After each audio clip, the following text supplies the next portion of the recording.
Invito a estar de pie para mayor reverencia a la palabra de Dios. Y leo en favor de ustedes con la autoridad del Padre, del Hijo y del Espíritu Santo. Amén. Y Samuel dijo: se complace Jehová tanto en los holocaustos y víctimas como en que se obedezca a las palabras de Jehová. Ciertamente el obedecer es mejor que los sacrificios, y el prestar atención que la grosura de los carneros. Porque como pecado de adivinación la rebelión, y como ídolos e idolatría la obstinación. Por cuanto tú desechaste la palabra de Jehová, Él también te ha desechado para que no seas rey. Padre, te adoramos. Te damos la adoración y la exaltación a ti, porque tú eres Dios de poder, de misericordia y de bondad. Gracias, Señor, porque tú eres santo. Gracias, Dios mío, porque tú eres precioso. Delante de ti estamos, Señor. Te pedimos que hables a nuestras vidas. Te pedimos, Señor, que hables a nuestros corazones. Que tú seas fluyendo, Señor, en esta noche. Revísteme con tu poder, Señor. Revísteme, Señor, con tu gloria, con tu unción. Lléname de ti en esta noche, Señor. Sé tú ministrando de manera especial. Sé tú ministrando. Habla nuestras vidas. Habla nuestros corazones. Revienta las cadenas. Revienta las ligaduras. Señor, toda oposición del enemigo lo declaro sin poder. Lo declaro sin autoridad.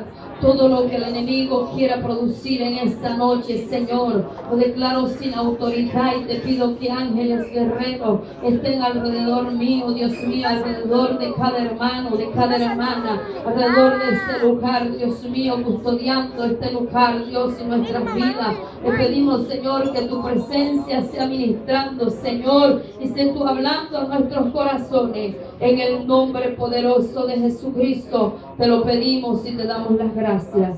Amén. Pueden sentarse. Gloria a Dios. Gloria al Señor. Voy a hablar de un tema, lo he titulado La desobediencia trae consecuencias. La desobediencia trae consecuencias. Una de las cosas que vemos en la palabra de Dios, cuando el pueblo de Israel estuvo siendo guiado y dirigido por Dios, hubo un momento en que ellos se cansaron de ser gobernados por Dios, porque Dios gobernaba a través de un varón llamado Samuel, el cual era el juez, pero Samuel no hacía nada por su propia cuenta. Todo lo que Samuel hacía y decía lo hacía porque Dios le decía esto, di esto, y en otras palabras Dios era quien guiaba a la nación de Israel. Pero llegó un momento en que Samuel se envejeció y comenzó a delegar funciones en sus hijos, pero la Biblia dice que sus hijos se llenaron de avaricia y se dejaron sobornar. En otras palabras, miraron el ministerio como una fuente de ganancia, como una fuente de obtener dinero, de que les fuera bien, y estas cosas no agradaron a Dios, pero tampoco estas cosas agradaron al pueblo de Israel. Pero ellos, en vez de clamar a Dios y decirle a Dios que hiciera algo, ellos se llegaron a Samuel y le dijeron: queremos un rey igual que las demás naciones.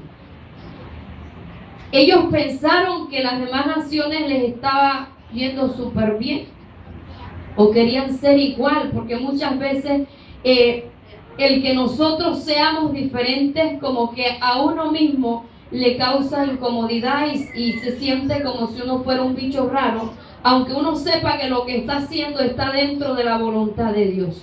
Eso le pasó al pueblo de Israel. Ellos eran una nación llamada por Dios, escogida por Dios, por lo tanto Dios quería gobernarlos, mas sin embargo ellos dijeron que no querían más el gobierno de Dios y pidieron el gobierno humano. Esto a Samuel le entristeció, se humilló delante de Dios, lloró delante de Dios, pero Dios le dijo que no llorara, que no le estaban despreciando a él, sino que estaban despreciando era a Dios mismo.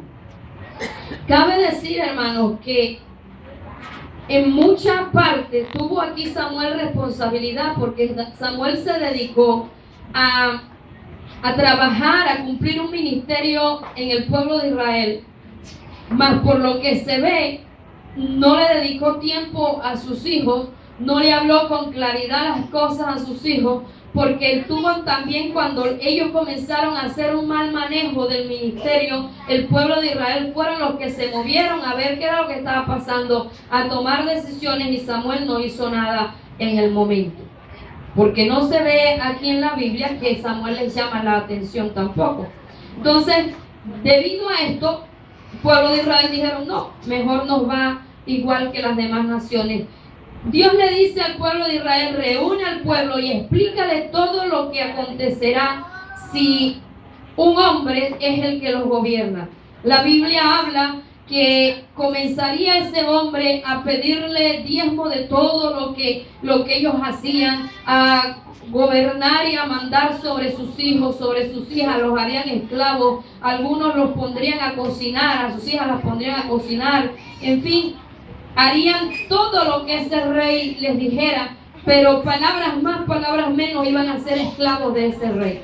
A pesar de que Samuel les explica todo lo que les iba a acontecer, ellos dijeron, no, nosotros queremos un rey sobre nosotros. Todas estas cosas pasaban y Samuel le dolía en el corazón, pero más le dolía era al mismo Dios, ya que estaban desechando era el gobierno de Dios. Llega el Señor y le habla a Samuel y le dice que se va a encontrar con un joven en tal parte, que iba a acontecer tal cosa, y este joven se llamaba Saúl.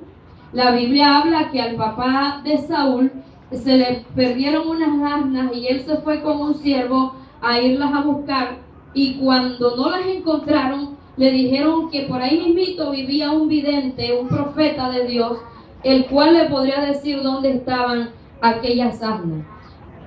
Él se dirige con su criado hasta allá, pero ya Dios le había hablado a Samuel, o sea que fue un encuentro en el cual Samuel no lo cogió de sorpresa, porque Samuel vivía en la presencia de Dios. Comenzó Samuel a hablarle lo que Dios le había dicho, y comienza Saúl a decir, ¿cómo Dios me va a poner a mí por príncipe sobre el pueblo de Israel si yo pertenezco a una de las tribus más pequeñas? ¿Yo quién soy? Mas sin embargo a Dios le plació colocarlo allí. Pero algo que llama la atención, y es que Saúl era diferente a los demás por su estatura. Dice que de los hombros hacia arriba sobresalía de en medio del pueblo. Pero hubo algo que Dios tuvo que hacer, y fue mudar el corazón de Saúl, ya que el corazón de Saúl era igual que los demás, no había diferencia, y Dios tuvo que ministrar, Dios tuvo que tocar, Dios tuvo que hacer un cambio en la vida de Saúl. Pero cuando Samuel llega y lo unge, le da una orden y le dice, espérame en tal parte, y para ofrecer allí sacrificios de paz delante de Dios, ofrecer holocausto, espérame 7 días. Le dio una orden. Saúl hizo guerra, hizo muchas cosas durante ese tiempo, pero después de la guerra que tuvieron la victoria, pasaron los 7 días y Saúl nada que llegaba, y el pueblo de Israel comenzó a irse cada quien para su casa. Saúl dijo, yo no puedo dejar que el pueblo de Israel se vaya para su casa, yo hago el holocausto. Él mismo mandó a pedir aquellos animales para poder ofrecer holocausto delante de Dios. Cuando él ofrece el holocausto, en ese momento llegó Samuel y le dice, ¿qué has hecho? Has cometido una locura. Y dice, no, yo obedecí lo que tú me dijiste.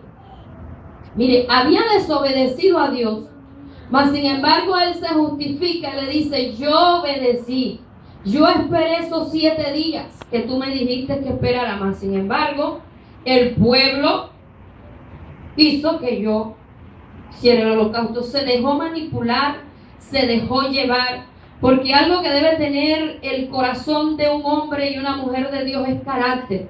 Cuando Dios dice algo hay que ponerse en pie y no importa lo que esté pasando, hay que obedecer. Esto le faltó a Saúl. Él se dejó manipular por el pueblo y sin embargo no fue el pueblo que iba para su casa y tomó la decisión de desobedecer a Dios. Sin embargo, en esta primera desobediencia, él se justifica delante de Dios y al justificarse, él no reconoció su error, no reconoció que había desobedecido. Y una de las cosas que primero hace Dios a través de Samuel es decirle que por esa desobediencia su reinado no había podido ser confirmado. No había podido ser confirmado. Es algo, confirmado para siempre. En otras palabras, él se moría y sus hijos seguían siendo reyes y reyes y reyes y reyes por siempre. Eso se suspendió por esa desobediencia. Mas, sin embargo, pasa el tiempo y llega Samuel y le dice a Saúl que se vaya y se enfrente a un rey de Amalek y que destruya todo lo que ahí está. No dejes nada vivo, nada, arrasa con todo. Pero algo pasa y es que viene la otra desobediencia. Toman cautivo al rey de Amalek llamado Agag y escogen de todo lo mejor, de los bueyes, de los corderos, todo el ganado, todo lo más gordo, lo escogieron. Todo lo que era mejor lo escogieron y lo tomaron para sí. Cuando Samuel llega, de una vez sale Saúl y le dice: obedecí todo lo que tú me dijiste. Samuel le dice: ¿cómo que obedeciste a lo que yo te dije? Sí, ¿y qué es lo que yo estoy oyendo? Estoy oyendo bramido de animales. Le dice: no, es que el pueblo de Israel cogió de lo mejor. Miren que él también llega y se justifica y le echa entonces la culpa al pueblo. No solo desobedece a lo que se le había ordenado, sino que también se justifica, cosa rara que pasa todavía, ¿verdad? ¿Cuántos años hace que Saúl hizo esto? Y es algo que se trae de herencia. Cuando Adán y Eva pecaron, cada quien se escudó en el otro. Cada quien se justificó. La única que no tuvo a quien echarle la culpa fue la serpiente. Porque Adán dijo: la mujer que me diste, y Eva dijo: la serpiente tuvo la culpa. Ninguno de ellos dos fueron responsables de sus actos. Saúl hace lo mismo y se justifica y le echa la culpa al pueblo. Sin embargo, llega Samuel y le dice, en vista de su obstinación, le dice: déjame declararte lo que Jehová me ha dicho esta noche. Y él le respondió: di. Y dijo Samuel: aunque eras el más pequeño en tus propios ojos, no has sido hecho jefe de las tribus de Israel, y Jehová te ha ungido por rey sobre Israel. Y Jehová te envió en misión y dijo: ve, destruye a los pecadores de Amalek y hazle guerra hasta que los acabes. Porque pues no has oído la voz de Jehová, sino que vuelto al botín has hecho lo malo ante los ojos de Jehová. Mire que Samuel tuvo que recordarle todo lo que anteriormente había pasado y lo que él mismo había dicho, que él era de las tribus más pequeñas, que cómo Dios se iba a fijar en él. Entonces, ¿qué es lo que acabas de hacer? Saúl vuelve y se justifica. En el versículo 20 dice: antes bien he obedecido la voz de Jehová y fui a la misión que Jehová me envió, y he traído a Agag, rey de Amalek, y he destruido a los amalecitas. Cumplió una parte, obedeció una parte, pero la otra parte no lo obedeció, porque a Saúl no se le dijo que le perdonara la vida al rey, sino que arrasara con todo lo que había allí, que matara al rey, que matara a todos los habitantes de esa ciudad y que destruyera todos los bienes, porque eran abominación delante de Dios. Entonces él llega y no se da cuenta o no analiza, no sé qué le pasa a él porque llega y se justifica, pero más adelante vemos el por qué él hace esto.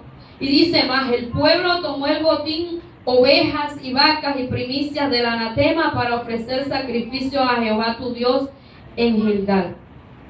Él no tuvo la culpa, fue el pueblo. Y mira que él reconoce que tomó del anatema y tomó primicias para supuestamente ofrecer sacrificios delante de Dios. ¿A quién se le ocurre tomar de algo inmundo, tomar de algo que no es agradable delante de Dios para ofrecer sacrificio delante de Dios? Era como si no hubiera tenido un encuentro con Dios, como si no hubiera tenido experiencias con Dios, como si no tuviera conocimiento y como si Dios no le hubiera hablado a él directamente. Entonces llega Samuel y le dice que si acaso Jehová se complace en los holocaustos y en las ofrendas, que Dios se complace es en la obediencia más que en los sacrificios. Algo que le explica Samuel aquí, y dice que como pecado de adivinación es la rebelión, y como ídolos e idolatría, la obstinación. ¿Por qué él hacía esto? Porque había rebelión en su corazón, y porque había obstinación.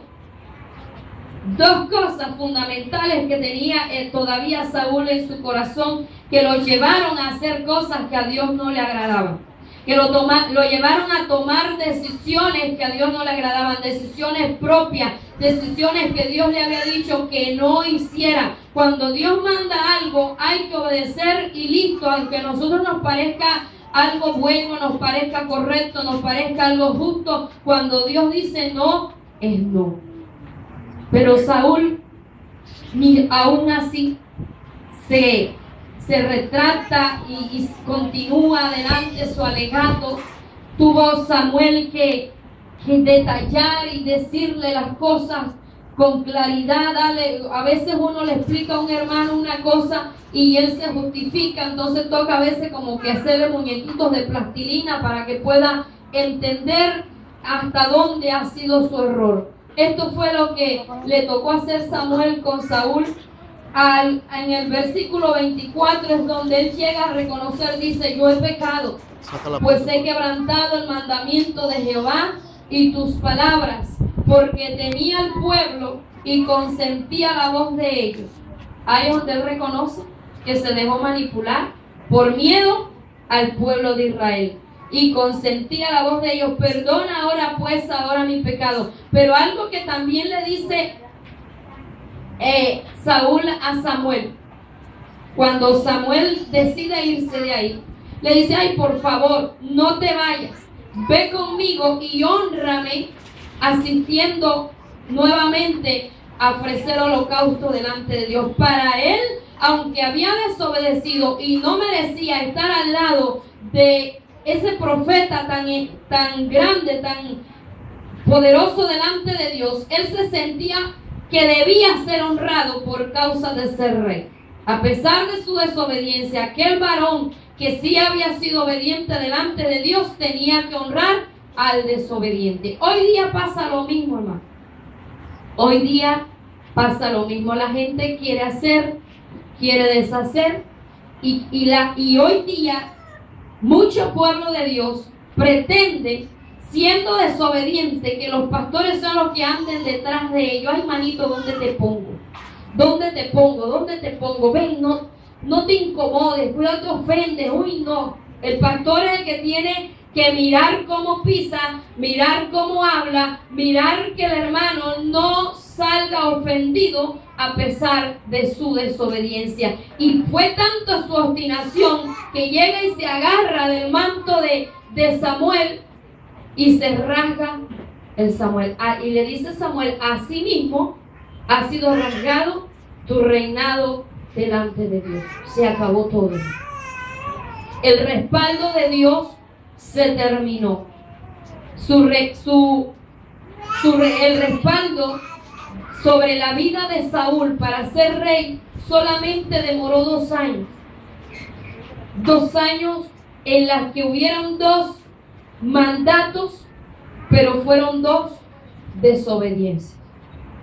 2 desobediencias, las cuales él justificó. Reinó durante 40 años, pero esos 38 años él no hizo la voluntad de Dios. Y algo tan tremendo que en el versículo 26 dice: Samuel respondió a Saúl: no volveré contigo porque desechaste la palabra de Jehová, y Jehová te ha desechado para que no seas rey sobre Israel. Y volviéndose Samuel para irse, él se asió de la punta de su manto y éste se rasgó. Entonces Samuel le dijo: Jehová ha rasgado hoy de ti el reino de Israel y lo ha dado a un prójimo tuyo mejor que tú. ¿Usted sabe lo que eso significa, hermano? Que no somos indispensables. Siempre hay alguien que tiene el corazón mejor que el de nosotros. Siempre. Aleluya. Somos necesarios, mas no somos indispensables delante de Dios.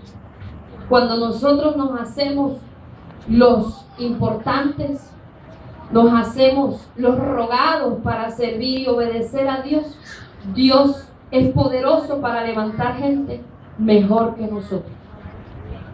Mucho mejor que nosotros, porque la obra de Dios no se puede detener. Si nosotros estamos estorbando para que la obra de Dios avance, para que la obra de Dios crezca, para que el propósito de Dios se cumpla, Dios nos quita y pone otro. Pero no puede seguir avanzando alguien que anda en desobediencia delante de Dios. No puede. Saúl actuó de esta manera porque tenía problemas en su corazón, tenía rebelión y tenía obstinación, lo cual Dios miraba como algo abominable, como pecado de hechicería, de brujería. ¿Sí ve la gravedad de la desobediencia, hermano? ¿Qué diferencia hay entre el uno y el otro? Si todos dos están cometiendo desobediencia. Y no lo estoy diciendo yo, lo está diciendo la Biblia. Porque como pecado de adivinación es la rebelión, y como ídolos e idolatría, la obstinación. El ser obstinado delante de Dios, eso es abominación delante de Dios. Y por causa de esta desobediencia, dice: por cuanto desechaste la palabra de Jehová, Él también te ha desechado para que no seas rey. ¿Cuántas desobediencias estamos nosotros muchas veces cometiendo? La Biblia dice que al que sabe hacer lo bueno y no lo hace, le es pecado. Si no procuramos servir a Dios con un corazón limpio, con un corazón íntegro, con fidelidad, con integridad, con esmero, esas cosas, tarde que temprano, ¡pum!, explotan. Y podemos continuar muchas veces en el ministerio, pero ya Dios no está con nosotros. Podemos continuar asistiendo a la iglesia, pero ya nuestro nombre está borrado del libro de la vida. ¿Sabe la gravedad de eso, no? Y seguimos siendo evangélicos, cristianos, con la Biblia, cantamos, oramos cuando podemos, cuando estamos de gana. Porque hoy hay evangélicos rateros, todo lo hacen es por rato. Rateros, por rato trabajan, por rato le sirven a Dios, por rato ayunan, cogen y empiezan a ayunar, y después, si te vi no me acuerdo, por rato oran y por rato no, por rato se congregan con fidelidad y después se desaparecen. Evangélicos rateros, desleales delante de Dios, desobedientes delante de Dios, y muchos se llenan la boca diciendo: yo tengo el llamado para ser tal y pascual, jactándose. Dios me llamó para ser profeta, porque yo profetizo en la iglesia. Mi mamá dice: usa la manga larga, ¿verdad?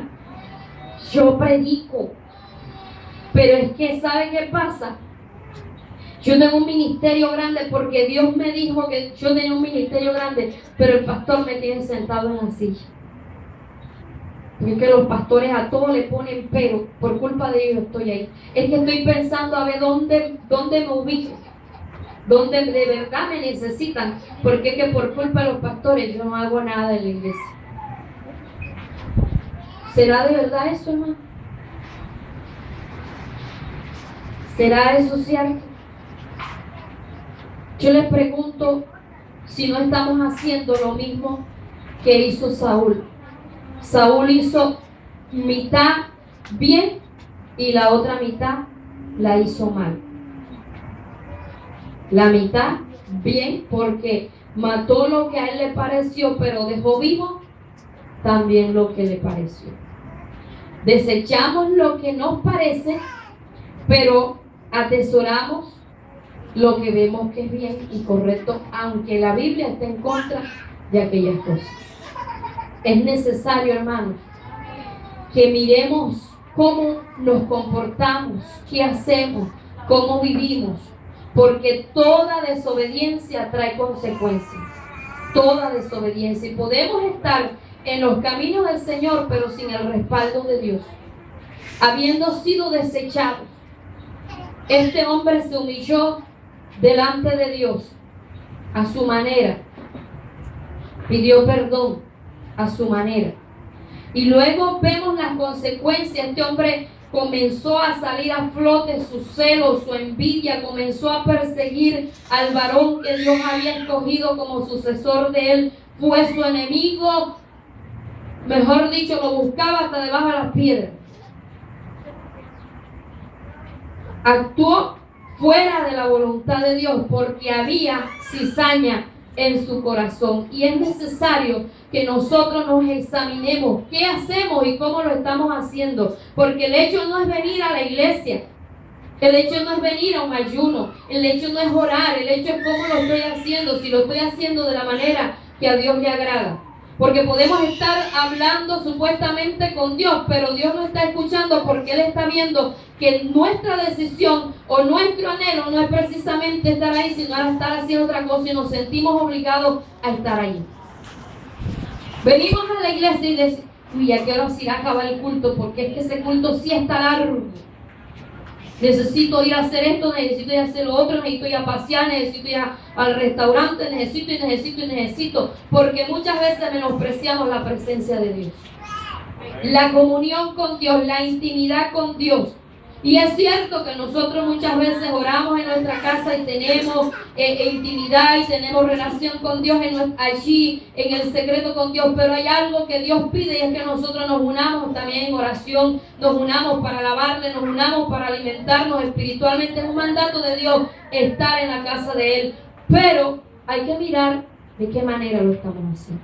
Menospreciamos la labor que Dios nos tiene, menospreciamos el llamado que Dios nos tiene, menospreciamos tantas y tantas cosas por causa de estar arraigados en nuestro corazón a las cosas que a Dios no le agradan. Dios nos ha llamado, hermano. Dios les ha hecho un llamado a ustedes. Pero la pregunta es si todavía está en pie. Si todavía está en pie. Yo he visto muchas personas que han sido llamados al ministerio, pero por causa de desobediencias y desobediencias, hoy en día son cristianos que no son ni fu ni fa. Cristianos allí rechauchidos, marchitos, ni siquiera cantan. No le prestan atención al mensaje porque ya se saben todo. Se les da una pereza para venir a la iglesia. O sea, se les ve algo tan horrible dentro de ellos. Y son cristianos desde hace años, pero han sido cristianos desleales, han sido cristianos infieles a Dios, han sido cristianos desobedientes, han sido cristianos mezquinos para con Dios, endurecidos, con su mente cauterizada. Hoy en día hay mucho pueblo de Dios que está actuando igual que Saúl. Estaba Samuel hablándole y él justificándose. Y uno se acerca a un hermano y le dice, hermano, mire, estas cosas no le agradan. ¿Yo cuánto? Hermano, usted tiene días que, ¿por qué no está viniendo por lo menos al ayuno? No es que nada más el miércoles fue que no vino. Y hace más de 4 miércoles que no viene. Hermanita, ¿por qué no viene al ayuno de damas? No, es que el viernes pasado fue que yo no vine, pero yo he venido. Yo he venido y lo dejan a uno por mentiroso. Hermano, porque está, mire que está haciendo esto, eso. No, cuando usted está equivocada, y discúlpeme que se lo diga en su cara, pastora, pero usted está equivocada. Usted está equivocada. Justificándonos, y es que estoy muy ocupado, es que me pasa esto, es que me pasa lo otro, y entonces después salen llorando, es que en la iglesia no me entienden, los pastores me exigen a mí algo que yo no puedo hacer, porque es que no me entienden, pero es que Dios no te está diciendo que si puedes o no puedes, te está diciendo es que lo hagas y punto. ¿A qué hora lo vas a hacer? Uno es el que tiene que medirse a lo que Dios dice. ¿Cuándo lo vas a hacer? Uno es el que tiene que medirse a lo que Dios dice. Dios no va a esperar nuestras conveniencias. Dios no va a esperar nuestro acomodo. Dios no va a esperar cuando tengamos ganas. Dios nos ha mandado a hacer muchas cosas. Y si no las hacemos, estamos en pecado delante de Dios. Y toda desobediencia trae consecuencias. ¿Cuál va a ser la suya? Yo no sé, hermano. Pero el golpe avisa. Amén. El golpe avisa. Pongámonos de pie y vamos a orar. Padre, te damos gracias, porque tú eres Dios bueno y Dios santo. Tú eres misericordioso y eres eterno. No tenga pena, que el reino de los cielos lo arrebatan solo.